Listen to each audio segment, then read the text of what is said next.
नमो नमः मित्राणि। मैं सूर्य प्रकाश शास्त्री आज आप सभी के सामने लेकर आया हूँ अभिज्ञान शाकुंतलम। अभिज्ञान शाकुंतलम जो है महाकवि कालिदास के द्वारा लिखा गया बहुत ही प्रसिद्ध नाटक है, जिसके ऊपर अभी एक मूवी भी बन चुकी है। ठीक है, तो इस अभिज्ञान शाकुंतलम के बारे में आज हम पढ़ेंगे। तो सबसे पहले इसका मंगलाचरण है। मंगलाचरण को पढ़ने से पहले हम अभिज्ञान शाकुंतलम के बारे में कुछ जान लेते हैं।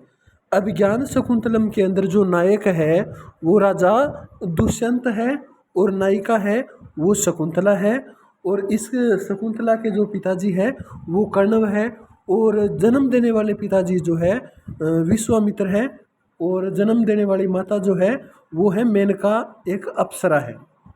जन्म देने के बाद मेनका अप्सरा इसको छोड़कर चली जाती है और कण्व ऋषि इसको पालते हैं, पोसते हैं, इसको बड़ा करते हैं।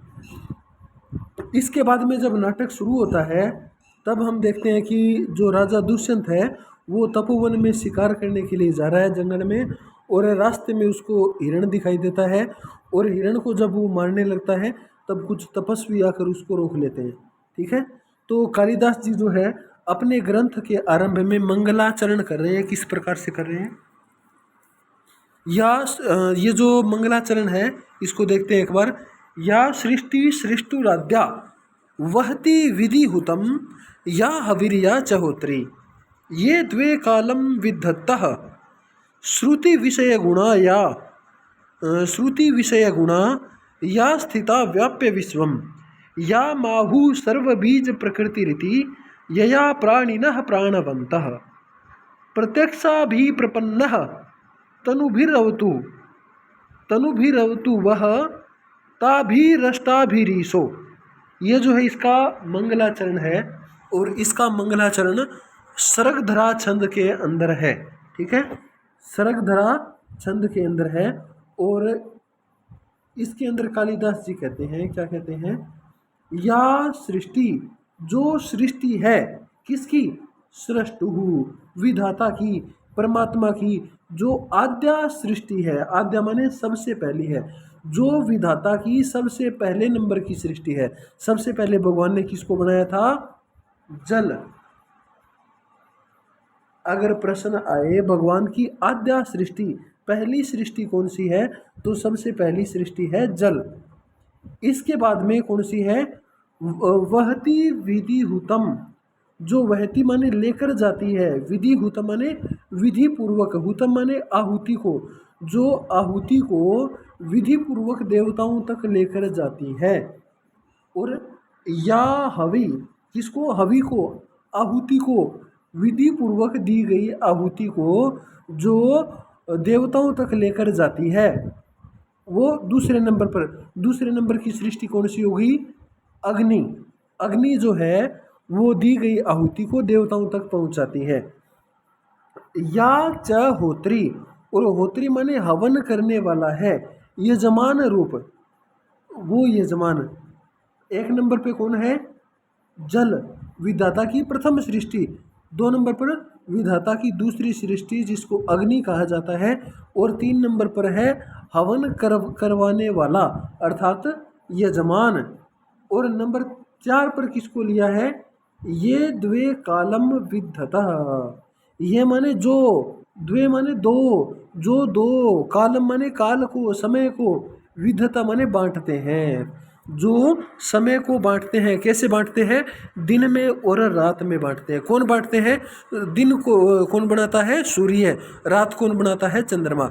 यानी कि दिन में और रात में बांटने वाली जो दो मूर्तियां हैं, प्रतिमाएं हैं, वो दो। आगे लिखा हुआ है श्रुति विषय गुणा। श्रुति माने सुनने का, विषय माने क्या है, शब्द। सुनने का विषय है शब्द, और गुण, गुण क्या है इसका, आवाज। सुनने का जो विषय है उसका गुण है आवाज करना या सुनाई देना। ठीक है, सुनाई किसके कारण देता है हमें, आकाश के कारण सुनाई देता है। ठीक है, तो आकाश का गुण है सुनाई देना, जिसका गुण है श्रुति माने सुनाई देना। ठीक है, और या स्थिता व्याप्य विश्वम, जो स्थित है, व्याप्य माने व्यापित होकर, विश्व माने संसार में, जो इस पूरे संसार को व्याप्त करके घेर कर स्थित है, वो कौन सा है? वायु। ठीक है, जो वायु पूरे संसार को घेर कर स्थित है। याम आहु सर्व बीज प्रकृति रीति। और याम माने जिसको, आहु माने कहा गया है, सर्व बीज प्रकृति, सभी बीजों की प्रकृति, अर्थात सभी बीज कहाँ पर उगते हैं? धरती में। तो ये जो पृथ्वी है ये भी एक प्रकार से यहाँ पर नाम है, क्या नाम है ये आगे मैं आपको बताऊंगा। यया प्राणिनः प्राणवंत, और एक वो जिसके द्वारा, यया माने जिसके द्वारा, प्राणिनः प्राणवंतः, प्राणी माने सारे के सारे प्राणी, प्राणवंतः माने जीवित रहते हैं। किसके द्वारा जीवित रहते हैं? वायु के द्वारा, हवा के द्वारा सारे प्राणी जीवित रहते हैं। प्रत्यक्षा भी, इस प्रकार की, प्रत्यक्ष माने प्रत्यक्ष दिखाई देने वाली, प्रपन्न तनु भी, प्रपन्न माने परिपूर्ण, प्रत्यक्ष दिखाई देने वाली चीजों से, प्रपन्न माने परिपूर्ण है, तनु भी माने शरीर के द्वारा, अवतु माने हमारी रक्षा करें, वह माने हमारी रक्षा करें, ता भी माने उनके द्वारा, उन प्रत्यक्ष अष्टाभिरीश, उन प्रत्यक्ष रूप से दिखाई देने वाले अष्टाभी 8 मूर्तियों के द्वारा, ईस माने शिव जी हमारी रक्षा करे। अब मैंने आपको बताया था कि ये जो कुछ शब्द यहाँ पर दिए गए हैं उनके बारे में बाद में बताऊंगा। तो यहाँ पर लास्ट में क्या दिया है? अष्टाभिरीशः, अर्थात 8 मूर्तियों के द्वारा, 8 तनु भी, 8 प्रकार के शरीरों के द्वारा, वह ईशः, वह माने वो, ईश माने शिव भगवान हमारी रक्षा करे। कौन सी 8 मूर्तियाँ? सबसे पहले विधाता की पहली सृष्टि यानी कि जल, दूसरी मूर्ति कौन सी है? अग्नि, और तीसरी मूर्ति है यजमान, चौथी और पांचवी मूर्ति है सूरज और चंद्रमा, आगे छठी मूर्ति है आकाश। ठीक है, जिस आकाश का गुण है सुनाई देना या शब्द करना, और जो स्थिता व्याप्य विश्व, पूरे संसार को जो घेर कर एक जगह पर स्थित है, अर्थात आकाश, वो आकाश। और 7वें नंबर पर आ गई अपनी पृथ्वी।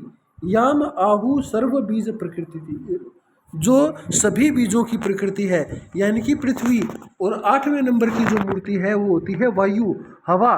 इन 8 मूर्तियों के द्वारा, 8 प्रकार के प्रत्यक्ष दिखाई देने वाले शरीरों के द्वारा, वो विधाता ईश्वर ब्रह्मा जो भी है वो हम सभी की रक्षा करे। इस प्रकार से कालिदास ने जो है अपना मंगलाचरण यहाँ पर पढ़ा है, मंगलाचरण किया है। इसके बाद में आगे श्लोक नंबर 2 देखते हैं। श्लोक नहीं, ये जो ग्रंथ है अपना नाटक अभिज्ञान शाकुंतलम, इसको हम पूरा का पूरा पढ़ेंगे, कुछ भी नहीं छोड़ेंगे, चाहे इसके अंदर गद्य हो या पद्य हो। अब नाद्यंते, अब जो नंदी पाठ हुआ था, जो मंगलाचरण हुआ था, उसको बोलते हैं नांदी। ठीक है, नांदी होने के अंत में, नांदी होने के बाद में सूत्रधार कहता है। सूत्रधार कौन सा होता है? जो नाटक को शुरू करता है उसको बोलते हैं सूत्रधार। अर्थात तो जो सूत्रधार था वो यहाँ पर कहता है, किसको कहता है? अपनी पत्नी को, हे आर्या, हे आर्ये, हे देवी, यदि नेपथ्य विधानम किमस्ति अवस्थितम, यदि नेपथ्य विधानम अवस्थितम, अर्थात नेपथ्य का, पर्दे के पीछे का जो विधान है वो यदि पूर्ण हो गया हो, पर्दे के पीछे की सजावट यदि पूर्ण हो गई हो, तरही इतस्तावत आगम्यताम, तरही इतः तब, तरही माने तो, इतः माने यहाँ पर, तावत माने तब तक, आगम्यता माने आओ। यदि तुम्हारा पर्दे की सजावट का काम पूरा हो गया है तो कृपया कुछ देर इधर आओ, यहाँ पर आओ। तरही प्रविश्य माने प्रवेश करके, नटी, सूत्रधार की जो पत्नी है वो नटी प्रवेश करती है। सूत्रधार हो गया नट और इसकी स्त्री होगी नटी। ये नटी यहाँ पर प्रवेश करती है, कहाँ पर? मंच के ऊपर प्रवेश करती है और कहती है, आर्यपुत्र इयम अस्मि, अर्थात हे पुत्र, हे आर्यपुत्र, आपने मुझे बुलाया तो इयम अस्मि, मैं यहाँ पर आ चुकी हूँ, अर्थात मैं यहाँ आ चुकी हूँ। अब बताइए मेरे लिए क्या आदेश है। जब वो आ गई तो इसके बाद में ये सूत्रधार था, ये फिर से कहता है, हे आर्य अभिरूप भूयिष्ठा परिषदियम, अभिरूप भूयिष्ठा अर्थात बहुत ही सुंदर अथवा अभिरूप भूयिष्ठा अर्थात अभिरूप माने बहुत ही ज़्यादा सुंदर है, ठीक है। भूयिष्ठा माने बहुत ही ज़्यादा। परिषदियम, परिषद माने संख्या। ये जो दर्शक गण है हमारा नाटक कौन सा है आज, अभिज्ञान शाकुंतलम नाम का नाटक है, वो आज हम प्रस्तुत करेंगे। और उस नाटक को देखने के लिए ये जो परिषद है, सभासद है, दर्शक गण है, वो बहुत ही ज़्यादा मात्रा में आए हुए हैं और अभिरूप दिखाई दे रहे हैं, बहुत ही सुंदर दिखाई दे रहे हैं। अद्य खलु कालिदास, अद्य अद्य माने आज, खलु माने निश्चित रूप से, कालिदास ग्रथित, कालिदास के द्वारा, ग्रथित माने रचा गया, वस्तु ना माने वस्तु के द्वारा, कालिदास ने एक वस्तु की रचना की थी, उस वस्तु का नाम क्या है, अभिज्ञान शाकुंतल नामधेयन। अभिज्ञान शाकुंतल नाम का नवेन नाटकेन, जो नया नाटक कालिदास के द्वारा रचा गया, उस नाटक के द्वारा उपस्थातव्यम अस्माभि, वो नाटक जो है हमें उपस्थित करना है इन सभी के सामने। ये जो दर्शक हमारे सामने बैठे हैं, इन सभी दर्शकों के सामने अभिज्ञान शाकुंतलम नाम का नाटक हमें प्रस्तुत करना है। तथा प्रतिपात्रम अधीयता यत्न, इसलिए आप प्रतिपात्र माने एक एक पात्र को, अर्थात सभी पात्रों को, अधीयता माने अध्ययन कर लो, या सभी पात्रों के जो डायलॉग वगैरह है उनको अच्छी प्रकार से याद कर लो। यत्न माने प्रयत्न करके उनको याद कर लो। तरही नटी किम वदति, नटी क्या कहती है, सुविहित प्रयोग तैयार्यस्य, हे आर्य हमने सुविहित माने बहुत ही अच्छी प्रकार से, प्रयोग माने प्रयोग कर लिया है, हमने जो नाटक के डायलॉग है, जो भी घटनाक्रम है, उन सभी को अच्छी प्रकार से याद कर लिया है। न किमपि परिहास्यते, कोई भी, किमपि माने कोई भी, परिहास्यते माने हंसी या मजाक का या अपमान का कारण नहीं बनेगा, अर्थात आपको अपमानित होने का कोई भी कारण नहीं मिलेगा, क्योंकि हमने जो नाटक था उसके सभी पात्रों का गहराई से अध्ययन कर लिया है और सारे घटनाक्रम हमने अच्छी प्रकार से याद कर लिए हैं। जब नटी इस प्रकार की बात बोलती है तब सूत्रधार कहता है, आर्ये, हे आर्या, कथयामि ते भूतार्थम, हे आर्या हालांकि तुमने बहुत अच्छी तैयारी कर रखी है, लेकिन फिर भी भूतार्थम, जो वास्तविकता है वो तुम्हें बताता हूँ, तुम्हारे ज्ञान के लिए मैं कथयामि माने तुमसे कहता हूँ। अपरितोषात् विदुषाम न साधु मन्ये प्रयोग विज्ञानम बलवदपि शिक्षितानाम आत्मन्य प्रत्यचेतः, अर्थात ये क्या कह रहे हैं, अपरितोषात् विदुषाम, अपरितोषात् माने जब तक संतुष्ट ना हो जाए, विदुषा माने विद्वान लोग, जब तक विद्वान लोग संतुष्ट ना हो जाए तब तक क्या नहीं है, न साधु मन्ये प्रयोग विज्ञानम, ये जो नाटक का प्रयोग हम लोग करने जा रहे हैं, ये जो नाटक हम इन दर्शकों के गण श्रोताओं के सामने हम जो नाटक करने जा रहे हैं उसको न साधु मन्ये, उसको मैं ठीक नहीं मानता। क्यों नहीं मानता, क्योंकि बलवद अपि शिक्षिता नाम, बलवद अपि शिक्षिता नाम, बलवद माने बहुत ही ज़्यादा, शिक्षिता नाम माने शिक्षित समझदार लोग जो होते हैं ना, वो भी आत्मनि अप्रत्यय चेतः, आत्मनि माने अपने खुद के लिए, अपने खुद के अंदर, अप्रत्यय चेतः आशंकित होते हैं, उनको खुद के ऊपर विश्वास नहीं होता, जब तक दूसरे लोग उनकी प्रशंसा न कर दें तब तक उन्हें खुद के ऊपर विश्वास नहीं होता। इसलिए हे नटी, जब तक हमारा नाटक जो है सफल ना हो जाए तब तक मैं इसको अच्छी प्रकार से सफल ना हो जाऊं, जब तक ये जो विद्वान लोग हमारे सामने बैठे हैं ये अच्छी प्रकार से तालियां बजाकर हमारे नाटक की प्रशंसा ना कर दें तब तक मैं इसको सफल नहीं मानूंगा। ठीक है भाई। इसके बाद में जो है आगे देखते हैं। आगे सूत्रधार फिर से कहता है, पहले सूत्रधार ने क्या कहा था कि जब तक सारे के सारे विद्वान लोग खुश ना हो जाए, संतुष्ट ना हो जाए, तब तक मैं इस प्रयोग को सफल नहीं मानता। लेकिन इसके बाद में आगे फिर कहता है, किम किम अन्यद अस्या परिषद श्रुति प्रसादनाथ, किम अन्यत, अन्य क्या करें, अस्याह परिषद, अस्याह माने इस परिषद की, श्रुति प्रसादनाथ, श्रुति माने कानों को, प्रसादनाथ माने प्रसन्न करने के लिए। ये जो लोग हमारे सामने बैठे हैं, इनको प्रसन्न करने के लिए, इनके कानों को खुश करने के लिए और क्या किया जाए, तद इदानीम एव तावत, तद माने तब, इदानीम एव माने अभी, तुरंत, तावत माने तब तक, चिर प्रवृत्तम उपभोग क्षमा ग्रीष्म समयम अधिकृत्य गीयताम।